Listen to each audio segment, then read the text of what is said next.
Good morning.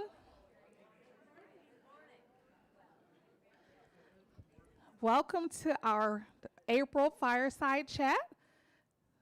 Glad to see everybody here today on this beautiful spring morning. Today we have really an information-packed fireside chat.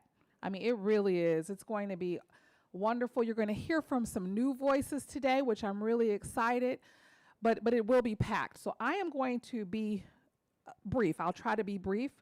Now I want you to see the agenda. I don't want to read it to you, but you can see that when I said packed, I'm not exaggerating. But, it'll be informative. I want there to be some questions at the end. I certainly will wrap up with bright spots, but I always love to leave an opportunity for a few questions. But I want to kind of set the table a little bit for, what we're going to be talking about and what we're going to be working on. I want to talk about trust. I will tell you, I had a wonderful opportunity last week, and I think I'd shared with you at the previous fireside chat that I was going to be going to a conference in Washington, D.C.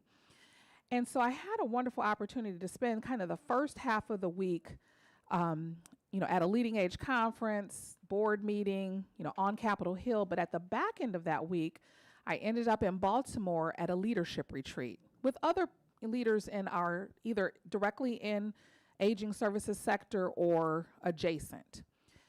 And that time period was so important. It really allowed me a time to, number one, spend time mentoring, which is something I loved, but even more important, be mentored by leaders from all over the country that I have a lot of respect for. And the conversation really just kept circling back to trust. Or at least that's how, that was what was bubbling up for me. And, it was really kind of the topic of so many of our conversations. Everything kind of circled back to it because a lack of trust is the root of a lot of problems. And yet it's essential to make progress. And so, this graphic really depicts kind of where we are. We're at a point where, there are some unknown things ahead of us. We're kind of building it as we go. We're on this kind of course together. But in order to be there, trust is critical because I as a leader, as an organization, we don't know all the answers. And so that's where trust comes in. And I'm in an especially interesting position because not only, from hearing you and hearing staff, we are in a situation where we have some trust that needs to be restored, but I also have to earn trust. I'm new. So I have to do both and. And it's not just residents, it's staff as well. This is really a journey that I'm on. And so I've had to give this a lot of thought. I've been giving it thought even before I attended this retreat. But, retreats as they do, they give you a lot of time to think, as you know, and give you time to really, start to think about how you're going to go about the work. And so, I looked at this. How many of you by a show of hands are familiar? This is, very standard, I think, Stephen Covey's work around the 13 behaviors of high trust leaders. Is anybody here familiar with this? Okay, a few people. So I started to think part of trust building is, you've got to be self-reflective, but you also have to hold yourself accountable. And so, I wanted to share this with residents today to really, say this is how I am going to approach, my work of building trust. This is the framework in which I'm going to it's going to be my guiding principle, and I'm going to hold myself accountable to it. But I'm also asking you to hold me accountable to it. Some of these things will be easy, but, as work gets more difficult and we've got more hard questions to answer and things to do, certain things, like listening first, these kind of things can be harder. So, I think our kind of social contract with each other is these are my guiding principles, but I'm asking you to hold me accountable. And this is something that trickles down throughout the entire organization. But I do have to start with me. So I just wanted to share these with you. We can certainly talk a little bit more about it, but the ideas of the character and competence and the competence-based behaviors and the character-based behaviors, these are things that, I am going to be using as my guiding principles about how I show up here, how I work with residents, and things that you can really count on and hold me accountable to. I'll find a place to share this so that people can have this and as a framework. And if you see me, if I'm not holding up my end of the bargain, you can call me out and said, you said that these were the guiding principles around building trust with us. So I just wanted to share that before I turn it over to Brenda, who is going to do the new staff introductions, and excited to kick off this fireside chat. So come on up, Brenda.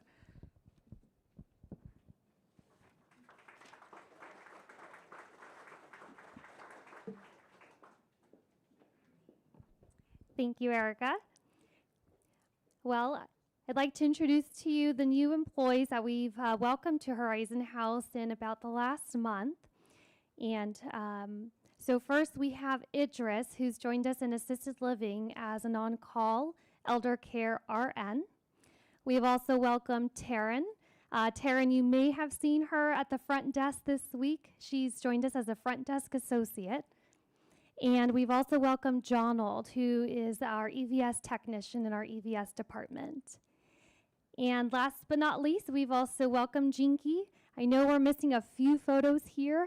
We are working with our employees to try to get these faces up so that you can see them. That way when you see them in the halls or as you're walking through Horizon House, you can say hello.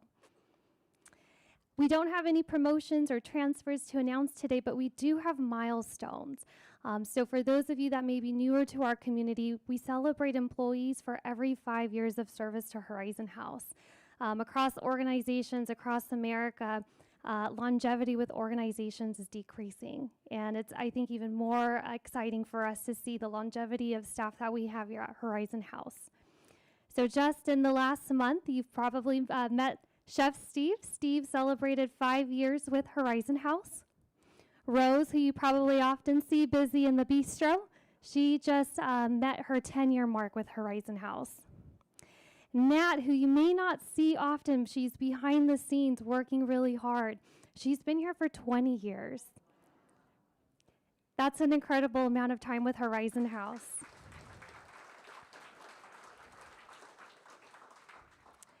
And last but not least, beyond the 20 years that we have here on the slide, we also have Lorna. Lorna is one of our elder care assistants working in the assisted living department. And so she's been with us for 25 years, and she's been described as almost a mother figure to our residents upstairs. There's been such great feedback of how she cares for our residents, and so we're just so lucky to have her as well as our other staff members on the team.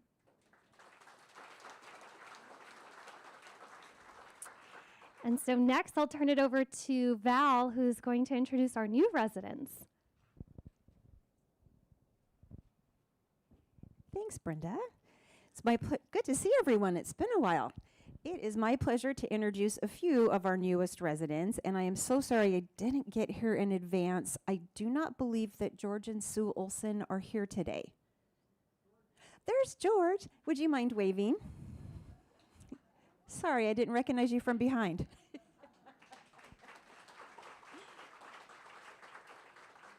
Thank you. Well, we'll introduce your lovely wife, Sue, first. Whoops. There she is. Sue was born in Colfax, Washington. She is a graduate of Oregon State and was a dietetic intern at Yale New Haven Hospital. She worked as a registered nurse, enjoys gardening, trail work, and hiking. She's a member of Washington Trails Association, Washington Parks Association, and Magnolia United Church of Christ. George was born in New Haven, Connecticut. He attended college in Hamden, Connecticut, Yale Graduate School, and earned his master's in accounting from Northeastern. He worked as a King County accountant and is a former naval officer. He enjoys bridge and is looking for a Horizon House partner if anyone can connect with him. He also enjoys walking and hiking, lifelong learning, and is a member of Magnolia, UCC, the Mountaineers, and the Washington Trail Association. Welcome to you and Sue, George. Oops.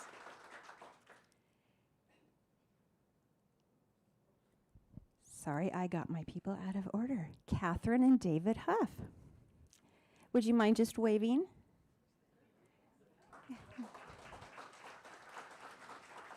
I'm sure many of you have already met Catherine and David. They spent a lot of time here while the final preparations on their apartment were being done, so they feel like old timers, but we'll do an official introduction for you.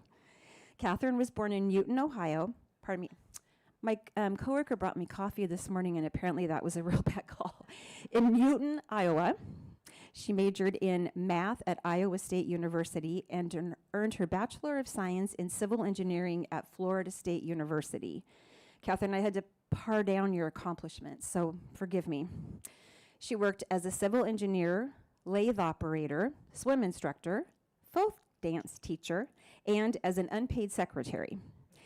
She was a project manager with HNTB Corporation and was involved in the design of the Mount Baker Ridge Tunnel, Department of Transportation's traffic management system, and the State Route 99 tunnel under Seattle. Did I get the highlights? She's a member of the Institute of Electrical and Electronics Engineers, the Snow King International Folk Dancers, Scandia Folk Dance Society, Royal Scottish Country Dance Society, Seattle English County Dancers, Northwest Folk Dancers, National Folk Organization, and Folk Dance Federation of California. In addition to folk dancing, she's interested in reading, knitting, walking, piano, and travel. I also had to par Dave's down, so I apologize. He was born in Haddonfield, New Jersey, studied chemical engineering and computer sciences at University of Virginia, and earned his BS in business administration from the University of Phoenix. He has worked as a self-described computer nerd and photographer. Dave volunteers at interconnection.org, which helps to refurnish donated computers for reuse by nonprofit organizations and low-income individuals. He helps friends make the work to retirement transition by giving them better questions to ask their financial planners, provides computer support for a friend who sends computers to schools in Nepal and Mexico. He's interested in photography, computers, reading, walking, travel, movies, and may just renew his interest in woodworking. I'm sure the wood shop would love to have you. And welcome, Catherine and Dave, sorry. And I don't believe that Judith was able to join us today. I know many of you met her. I've seen her down in some workout classes. Judith, or as many of you probably know her as Judy Stone Goldman, was born in Trenton, New Jersey. She earned her master's degree in speech language pathology and counseling and her PhD in speech and hearing sciences. Her primary career focus was speech language pathology, first clinically in hospitals, schools, and the clinic setting, then for more than 25 years teaching at the University of Washington. She's now enjoying a second career as a silver sneakers instructor and as a Tai Chi teacher at the in the Yang Family Farm. Judith is committed to daily journaling, writing, music, art, reading, group exercise, and Tai Chi. Welcome, Judith. And next up, we have an update on Partners in Caring from Sue and Patty.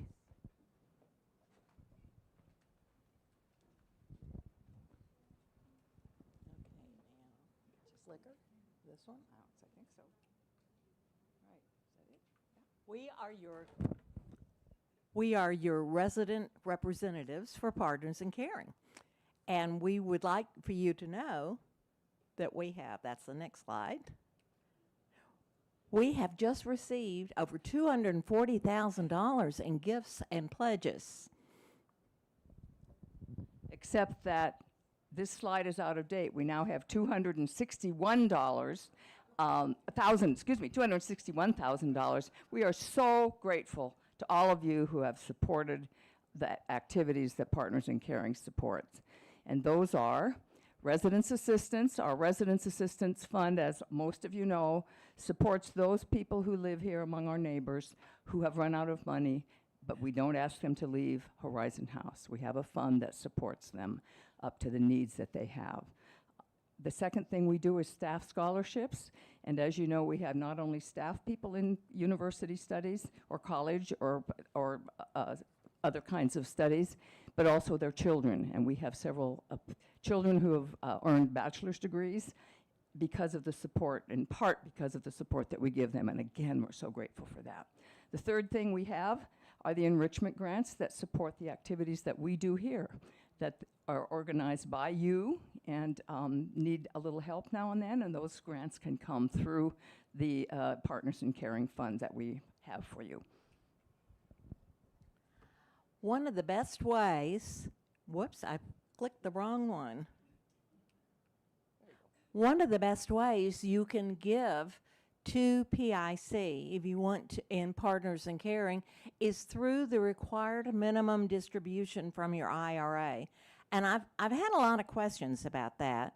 About 3 weeks ago, we were talking taxes, and this gentleman said, well, you know, I used to always I like to write checks to charity, but I always itemize deductions, and that's how I took credit for them. So, you know, I got tax benefits, but I can't do that anymore because I don't itemize my deductions. And I said, wait, there is a way you can do that.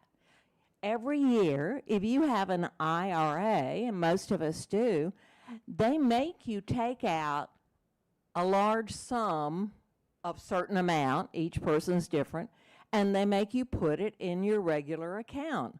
Well, what that does is that raises your adjusted gross income. You have to pay more taxes because of that required minimum distribution. But if you use a small part of that, or large, for charity, that charity gets sort of taken out of it, and a lesser amount moves into your account. So maybe it doesn't put you in that higher bracket. You still have to pay taxes on the lesser amount, but you don't have to pay taxes on the big amount. Now, there's certain requirements for doing that. That's called a qualified charitable distribution. And what happens is you have to do it a certain way. The checks need to go directly to the charity. And depending on who you have your IRA with, they will know how to work with that if you fuss at them. I've had to fuss at mine a little bit.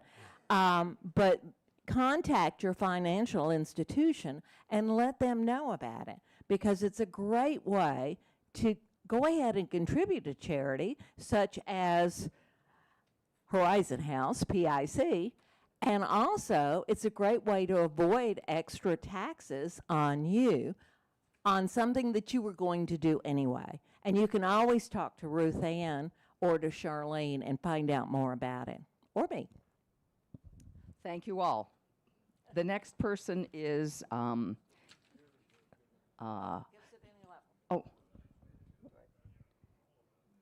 you tell me?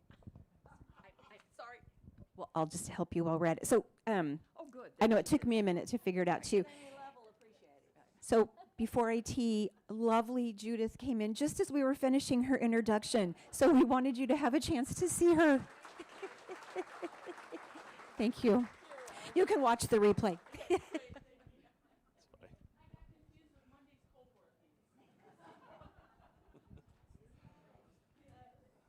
All right, good morning. I just wanted to talk a little bit about IT, which is innovation and technology here at Horizon House. Just want to talk, oh, there you go, thank you. Just wanted to talk a little bit about IT, innovation and technology here at Horizon House. Talk about some of the things that we do, kind of go over the team, as well as let you know about what we think is an exciting new change that we've made recently. So we'll take a look at that. So the IT service desk, my name is Andre, I'm the manager of the IT service desk. And so what we do at the service desk is we provide end user support, knowledge management, as well as one of the bigger things, automation and integration. This comes in the form of a lot of things. I might answer your question. Just give me a second. Sure, thank you. So we do a lot of things such as like when you look at your full count balance through K4, some of the traction guests when people visit. That's part of the integration work that we do here at Horizon House to make sure that all of the various systems that we use and that you use, that those are talking to each other and you're able to get information. And our goal is to make sure that technology works for you. It should be a pleasant experience. It takes a lot of work and configuration to make sure it does work for you, but that's what we're here for. An end user is someone who is using a device. Yes, most everyone in here would be an end user. So yeah, and so we do support and make sure those systems do work for you. Yeah, some of the services that we provide here, like I said, system design, a lot of the internal communications within Horizon House, how a lot of the staff communicates, probably one of the biggest things, Outlook, that everyone's aware of. We make sure that things like that work for our staff, as well as we support the staff, make sure that their computers are working. And then as far as for some of the resident services, which I know most everyone here is very familiar with, is Wi-Fi. We make sure that we have great coverage over this entire campus, which is a very large area. We have a lot of devices to make sure over the 1,000, I think around 2,000 devices that are connecting. So we have to make sure that we have coverage over the entire campus and that those devices are able to connect. As well as a lot of the work that we do also have an external partner, which is Peel Tech. We sponsor having Peel Tech on site to give additional support for some of those 2,000 devices that do connect to our Wi-Fi. And also with that, want to kind of show you who the team is, who's working on these things for you. Now, I know a lot of you are very familiar with Javier. He runs around quite a bit. Hi, Javier, he's in the back. Runs around quite a bit. I know he helped a lot of you when we did that large Wi-Fi transition last year. So that's just an example of some of the things that Javier helps with, the first point of contact, triaging and figuring out how soon we can get to you to help you with whatever support that you need. We also have our IT administrator, which does more of that work, which is making sure those different systems are communicating that we talked about, making sure your K4 account, that information is there. So that's what our IT support administrator does, making sure that those things are accurate and working. We also have Chad, which pretty hard to find Chad. He likes, he does a lot of network, so he's usually in a data closet somewhere hidden away. So we have trouble finding him. So but he is there making sure that all the connections are there. If there's a break in something, usually Chad's sprinting up the back stairwell to get that reconnected for everybody. So, and then myself, I make sure that the daily operations are working, and if things are kind of going sideways, I'm an escalation point to kind of coordinate if a bunch of things are going on. So, and then also Brian Levitt, he's currently on vacation, but he does the main architecture design and kind of helps vet a lot of those new systems that we're trying to bring in, and does a lot of that thinking on the next things that we're going to try and integrate to provide good services for everyone here. And then probably one of the big things is we have a new email notification template. For those of you that have communicated with the service desk through email, before, the form wasn't great. So we realized that we do need to change that and make sure that we are being much more informative on what is happening. And so this is just a quick example of kind of what this form is going to look like. I know that in the world of cybersecurity, it's always, you want to make sure that you know who the emails are coming from, et cetera. So we want to make sure that you know that this is us. This is how our template is going to look. When a ticket is created, you will also get notifications anytime that there is kind of communication going back and forth. We've added that you can now see who is actually replying to you, so you know who you're communicating with, and in the lower blue box made it easier to see the actual text of what is being asked. So you can reply to that much more easily. And then lastly, whenever we've resolved something for you, you'll get that last notification telling you we've resolved it with some extra notes so that you can stay informed. And this is when you're communicating with us through email. We know that people communicate differently, in person, phone, what have you. But as far as communicating with email, this is a new change. And so you can look forward to this, and hopefully we think you'll really like it because it's easier to read. So outside of that, different ways to contact us. Like I said, call us by phone. That is our email. We don't mind people coming to visit us, but we are quite mobile. So sometimes we are out and about, as you can see. Down in B3. That is the IT office. Yeah, that's where you can find us. Like I said, sometimes we're quite mobile, so we're not always there. But yeah, give us a call, leave a message or an email, and we will definitely get back to you. All right, thanks. Operation updates with Brian. Thank you, Andre. Good morning. I have a handful of updates to share. One that's not on my slides is I have been distributing emergency water for those that ordered those. So I've been getting my exercise in. They're kind of heavy for me as I get moving them. They're not too bad. But I have another 20 or so I'll try to distribute today. So if you haven't seen it yet, I will get that to you. And I ordered a few extra. If you think you may want a case or two and missed out on the sign up that we have, you can reach out to me. No promises. I have enough for everybody, but I did order extra. We ended up getting 2 pallets, so about 250 cases. So wanted to provide an update on the access control project that you've been hearing about. And we do have the new software already installed. We'll be swapping out all of the software for our surveillance cameras. We have 49 cameras on site. We'll be replacing 750 to 800 locks, which is every door for your apartment. Every apartment door will be changed. And then we have a number of doors that have just the old-fashioned hard key for staff spaces. There's 150 of those that we'll be swapping out. You may have seen sometimes an engineer walking by with like 20 keys hanging off their hip, and they're kind of walking sideways because there's so many. We're going to be changing that. They only need to carry 1 key, so we're really excited to do that. So with all these changes, there'll be a lot of new keys and a lot of the new locks happening. So one of the changes for residents is, as of today, you can have numerous keys as an individual. I mentioned at the presentation I provided just on access control is that we're providing 1 key per resident. From a security perspective, it's a much cleaner way to go. And we will not be providing keys to family or friends any longer. If they want to come and visit you and you have given us information and permission for them to have a key, we can provide them a temporary key. So that'll be a change that we believe is better for the security of your community, and hopefully you'll embrace that philosophy as we do as we move forward. If you have a housekeeper or caregiver that you use and have provided permission for them to have access to your apartment, we will certainly provide them access as well so that they can provide service for you. So we do have a schedule listed. However, one of the things that has happened for us is we have the software installed, and we've been doing administrator training with myself, and Andre talked about the IT team. They have been lockstep with us on this project due to technology, and Chad and I have had some training.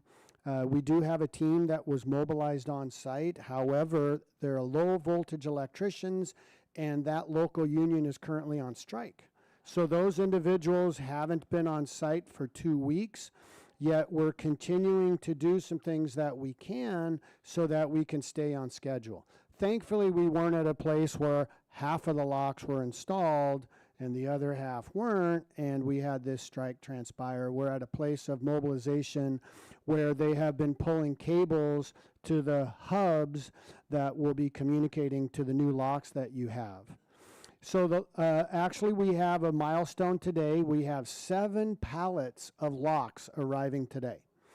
So after Fireside Chat, you may see me and or others coming up the elevator over here from the loading dock behind the coffee bar, going up the promenade down to the west wing, because we're optimizing an empty west wing apartment for our staging of these locks, where we can program them and we can put these locks until they get installed on all of the doors. So early May, we'll start programming the locks, and we'll do training for staff by mid-May, and early June is when we anticipate locks beginning to get installed. What we'll do in early June is install locks on staff spaces first, so down where the facilities shops are and those offices, and the offices down on B1, and the IT offices on B3, the offices on first floor. Then we'll be starting in mid-June on the top floors of the North Tower and just start working our way down. Then we'll jump over to Central and East Tower, as you see on the screen, and move our way over into the West Wing by mid-July. And then these interior amenity doors, which would be the wood shop, the art studio, some of these other spaces, will happen next. And then finally, we'll do all of the perimeter doors, where we anticipate being concluded by early August. We don't have a crystal ball on the strike that's happening. We do have contingency plans in place, but we anticipate that we'll still be able to get this project completed by early August.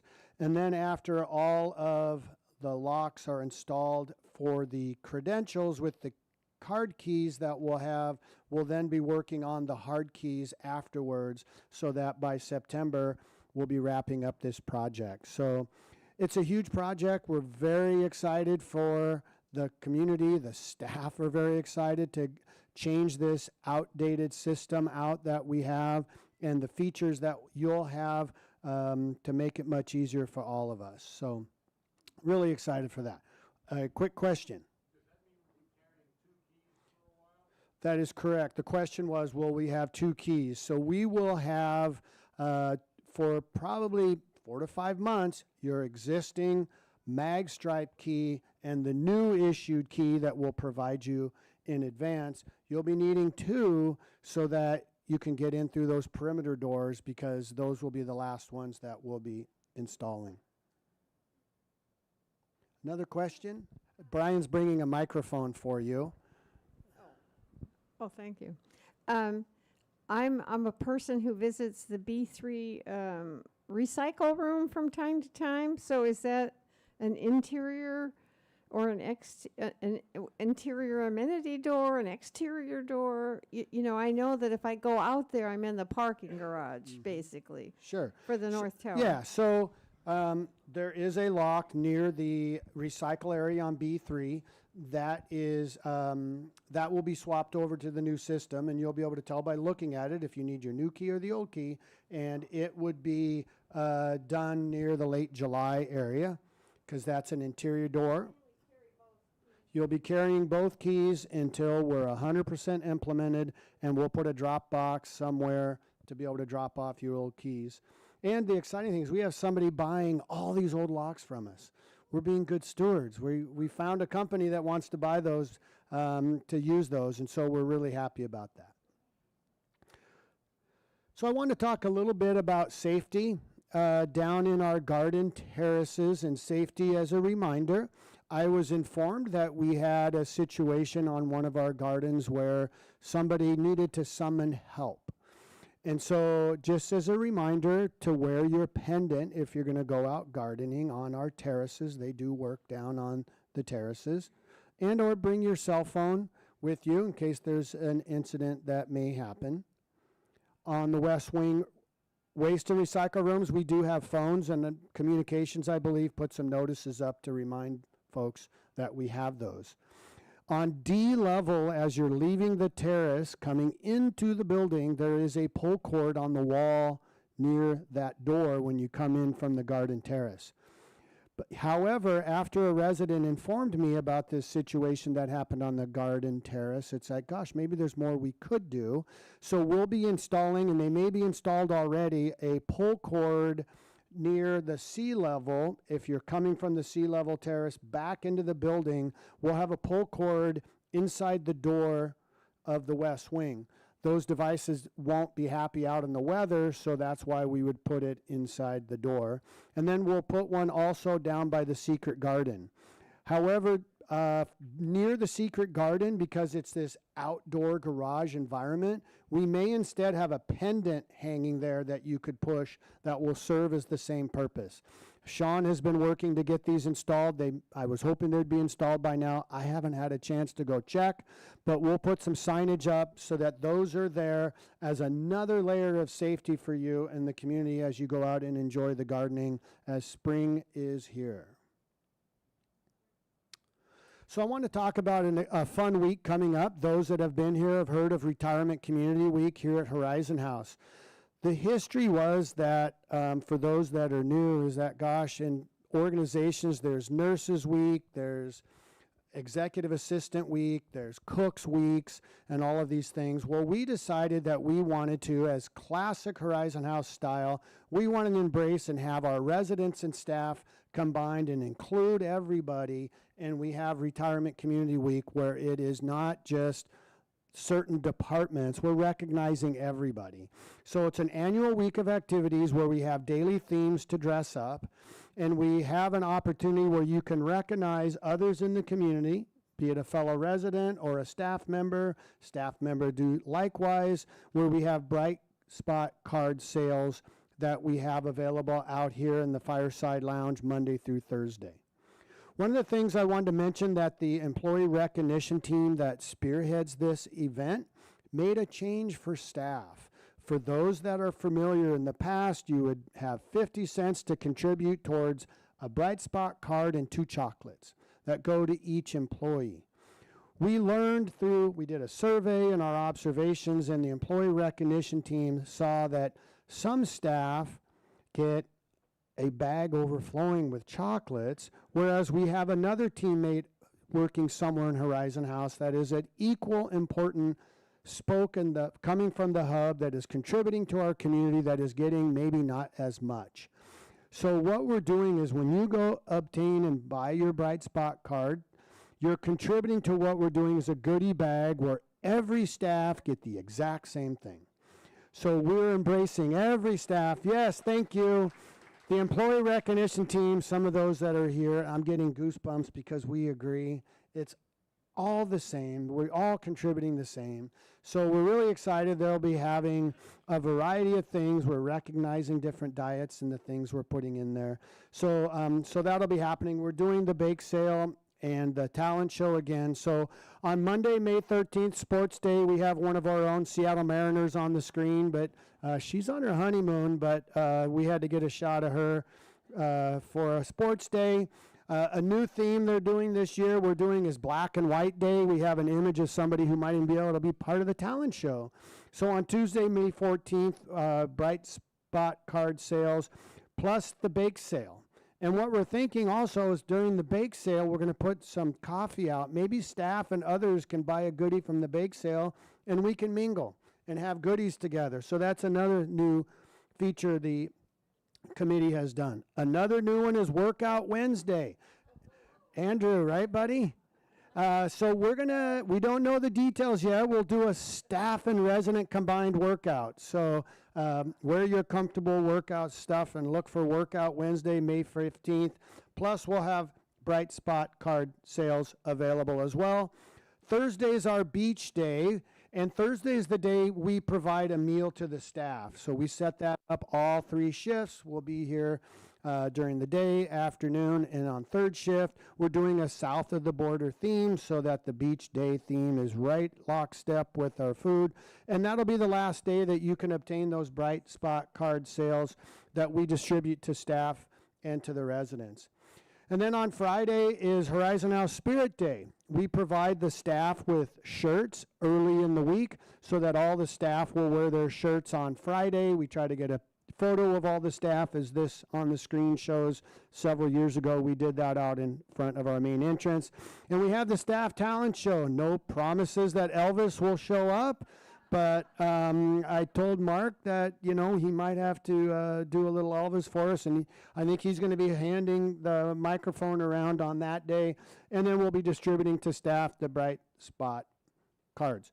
we extended last year through the weekend because it's been this Monday through Friday, and as we want to include everybody, as always, the weekend is Hat Day on Saturday and Sunday as we wrap up the week for Hat Day. So more information to come on Retirement Community Week. It is a spectacular week for this community. It is an example of how we shine as staff and residents are intermingling in a number of wonderful events, and the employee recognition team is working hard and very excited to provide that. I wanted to talk about Comcast. It came up at the last Fireside chat. I've had a number of individuals ask me about Comcast. And as you know, Current Horizon House provides video service. As part of you being here as an amenity, we have the popular TV, 125 plus channels. And since the last time we signed the agreement with Comcast, the channel lineup changed, right? We're familiar that Root Sports was removed. And we have a bulk agreement with Comcast Xfinity. And so today, if residents want Root Sports or the Ultimate TV package, it's $19.95 a month plus $10 for the different cable box that you need to have. So in essence, it's $29.95 if you want that Ultimate TV package. And it takes time you have to set up an account, you order the cable box, and then we have to get that set up for you. Horizon House, however, I have been talking with our individual because our agreement is up in June, and we will be upgrading all residents to the Ultimate TV package. So we are hoping that that'll be something that will be embraced if you enjoy Root Sports, but it's an extra 60 channels as well. And so it will require cable boxes being swapped out. I just got the agreement sent to me this week. I have to look at the fine print. It's a 2-year agreement. During that 2 years, we'll see how it goes. Maybe Root Sports will be pulled from that too. We don't know. However, we may be changing what we do in a couple of years, but for the next 2 years, we have the Ultimate TV package, and we need to schedule somebody to come to every apartment. It'll be somebody from Comcast with our staff. We need to come to every apartment to swap out all those cable boxes. So it's probably 6 weeks out just to get the cable boxes here after I sign the agreement. However, it's coming, just as a heads up. And so as soon as we understand the timing better, we'll certainly let you know. And hopefully you can then enjoy the Mariners win another series like they did against Texas, as Arizona Diamondbacks are coming in town this weekend. So with that, we have Andrew coming up to talk a little bit about wellness. And we'll see him on Retirement Community Week when we get something cooked up on Wednesday. Good morning. I was thinking we could do something like the NFL Combine where I make you guys sprint, jump. No. Also, Brian, I forgot to ask you, how are the Astros doing? We'll revisit this conversation in September. Okay. I only have one slide, so I will try to be quick and concise. You guys know I love talking, so I'll try not to go on any tangents, but no promises. All I have for you today, we've talked about it at a couple fireside chats leading up to this one, and it's going live today, which is the Fall Risk Survey, and it really should say Fall Prevention Risk Survey. Just a little talking about it, what it is.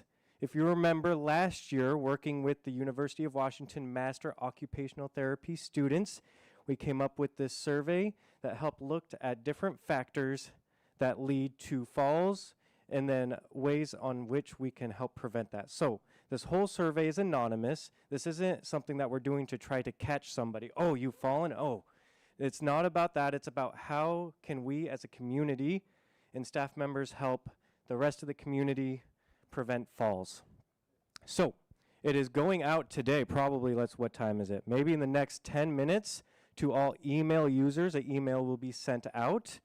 There'll be a link. You can click on that link, go through the whole survey. Please do so because it helps us, again, so much with getting vital information that will help us help you guys in preventing falls. Along with that, I know that there are a list of people that do not use emails. I have that list. You can expect the survey in your cubbies. I will also have some extra surveys down at the gym, but I want to try to not use as much paper as possible. So please, if you use email, use the email link. I'm only going to keep a small amount at the gym. If you are someone that does use or does not use emails, when you finish the survey, you can come and turn it into any one of the wellness staff members. Okay? So again, please, please, please do it. I'm going to give you a little over 2 weeks. It's due May 13th, which is 2 weeks and a day, 3 days.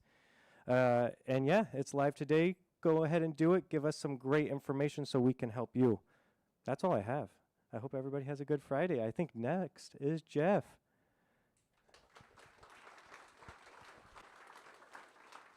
All right, thank you, Andrew.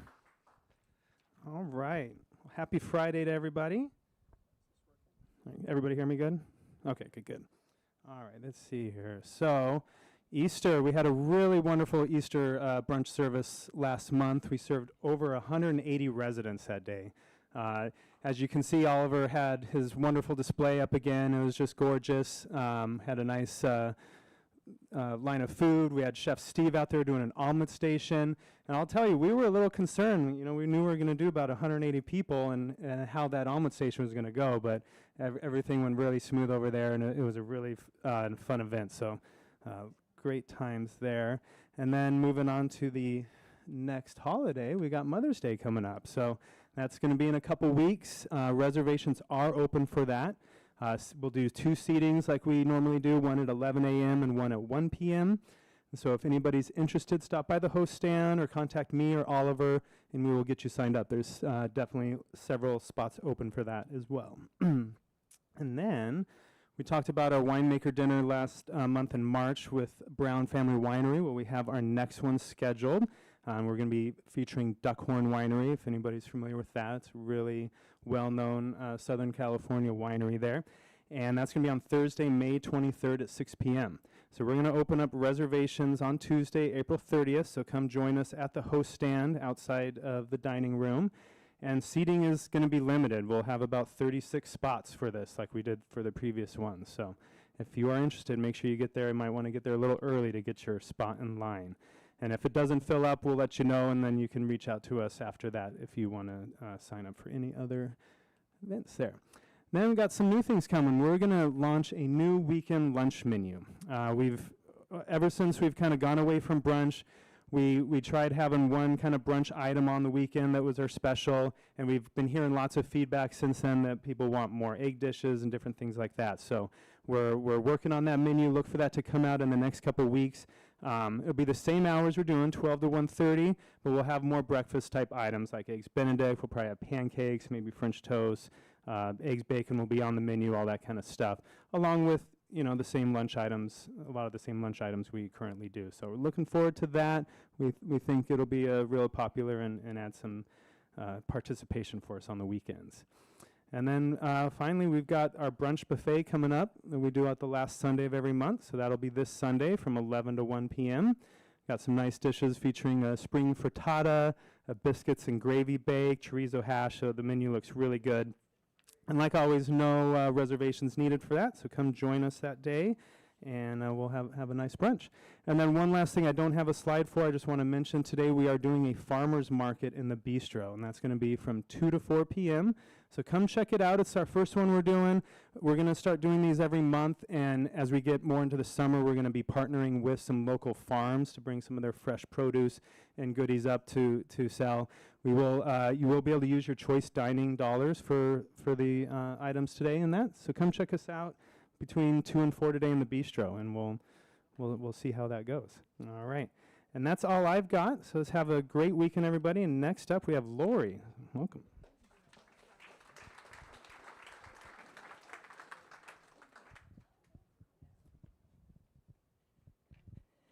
Good morning.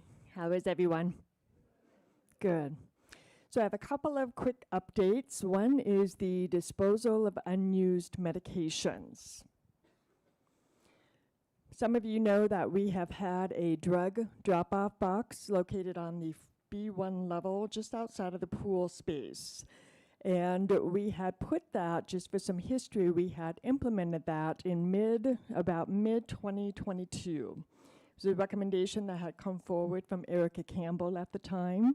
Seemed like a great idea. So we got the box and we implemented it.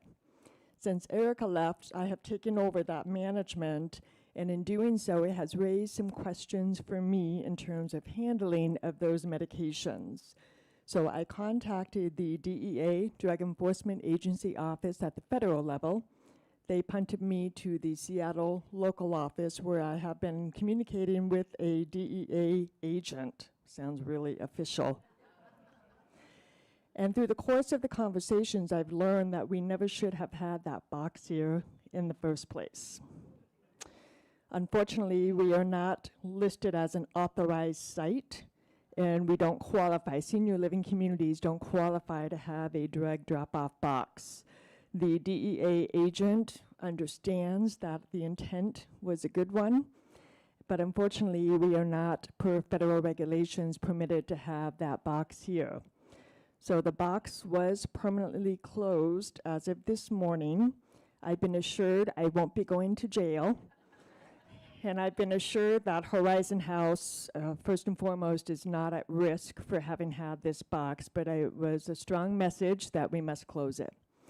So I've done some research, and the good news is, fortunately, because we are located in an urban setting, nearby hospitals and medical clinics, there are a lot of options nearby. The closest one is right half a block up from us at Virginia Mason. I'm seeing a lot of nods, so I think some of you know about that.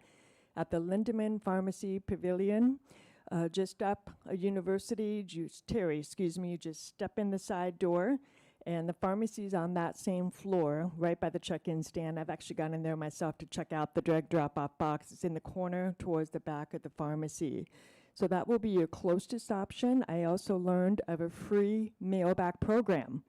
So you can see the link here, and this is going to be, if it's not already, posted on HH Connect, so you can access the link there. And some pharmacies that some of you work with also coordinate for mail-back programs. So check with your pharmacies that you use to see if they have that option. The Sharps container, however, can remain, so that is still in the B1 bathroom right outside the fitness classroom, so you can still access that. And I recognize that some of you already have your providers established, local hospitals, certainly Swedish, Harborview, they all have drug drop-off boxes. So when you have appointments, that's a good time for you to take your little bag and go to those drop-off boxes.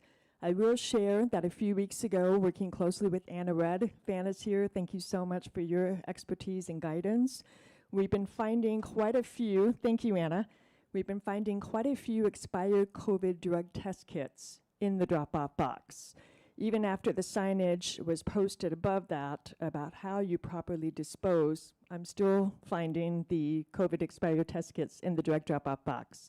So I just want to take this opportunity to remind you, you can properly dispose of the contents in the trash rooms on your respective floors. If you're not quite sure what components of that go in which receptacle, please go down to B1 where you can find the pictures. Take a photo with your phone so that you have that information. I also have continued finding a number of empty pill bottles in the drug drop-off box. No need to put empty. That's only for unused or expired medication. So unfortunately, those empty pill bottles need to go in landfill. And so the key is to either remove the label or black out with a Sharpie pen your name so that you can protect that privacy. So empty pill bottles in the landfill. Someday, hopefully, pharmacies, manufacturers will come up with recyclable containers. That would be great. All right, and finally, we've been talking a little bit about the annual Parkinson's Walk coming up. Some of you, very few of you, went last year to Marabella. Marabella has invited Horizon House and Skyline residents to join them for the walk in their courtyard. They're going to have music and refreshments. I know that Andrew will be participating on Saturday, May 25th. It's at 10 a.m. I'll be joining, as well as Ildiko and I believe one of the Life Enrichment Associates. So we're excited. And we do request that you RSVP with concierge so that we can find out what the interest is and arrange for some transportation. And the link, there is a link that I have posted in the mailroom, and I'll be sure it's on HH Connect, as well as a QR code. This sheet is in the mailroom on the administration board. You can also click on that with your phone. And I was walked through by the Northwest Parkinson's Foundation how to set up a team for Horizon House. It is Team Horizon House. So when you go to register, if you'd like to join us for the walk, please be sure to select Horizon House or Team Horizon House. As an employee, I am not permitted to ask for solicitation. If you choose to make a donation, it goes directly to the Northwest Parkinson Foundation. If you elect to make a donation in the amount of $50 or more, you will get a t-shirt. And so by signing up through Team Horizon House, the t-shirts will be available for you at the Marabella. So we're excited for those of you who can come out to support that important cause. And with that, Erica is going to come to close it out. Thank you.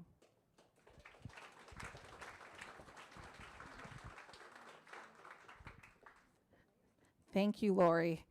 All right, bear with me. We're almost at time, but I do want to make sure that we go over some announcements.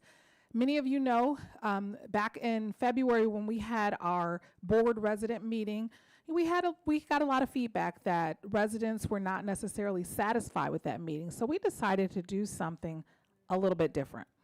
We are going to have on May 7th from 5 to 6 p.m. in Anderson Hall a dialogue with our board of directors.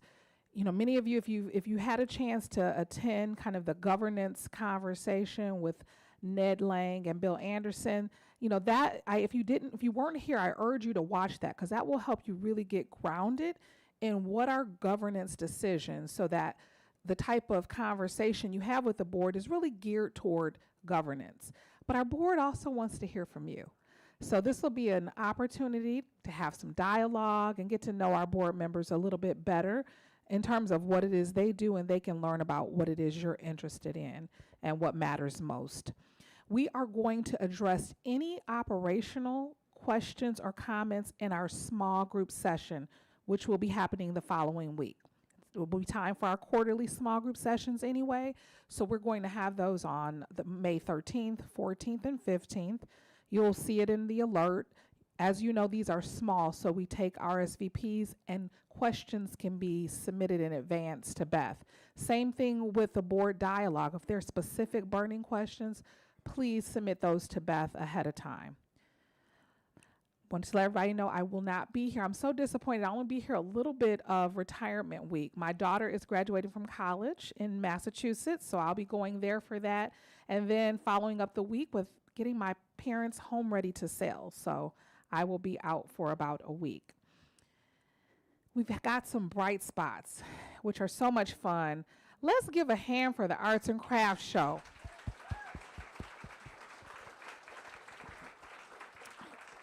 It was so impressive. I have to tell you, I mean, it was so impressive. It was a conversation piece for me when I was out of town with other communities. People were so impressed with the level of talent within our community. So thank you to everyone who participated.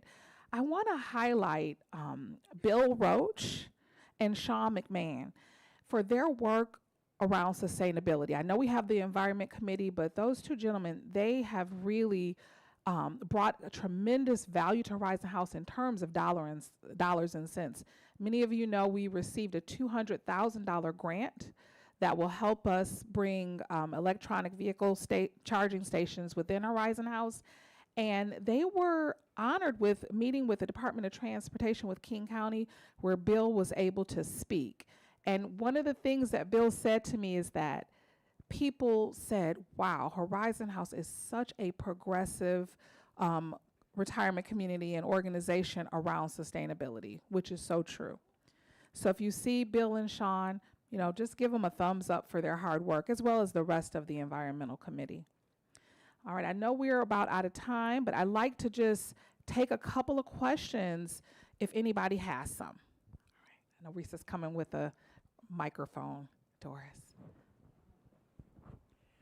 Last time when we met with the board, the questions that were submitted in advance were not addressed at all. It was only from the audience. So we would assume that if you are asking for questions in advance, they will be recognized. Thank you for that. That was one of the reasons why we have to have another meeting, Doris. It did not go as we had planned. So absolutely. Actually, the questions that are submitted will be addressed up front. This conversation will be facilitated so that, you know, the board member who is likely to have the best answered will be the one who the question goes to. And if it's operational, we're going to say that.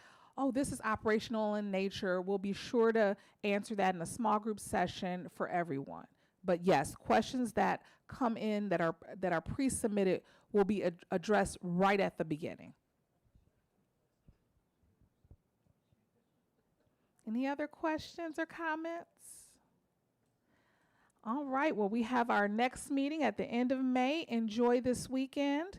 And for all of the mothers in the room, we won't see you before Mother's Day. Have a happy Mother's Day.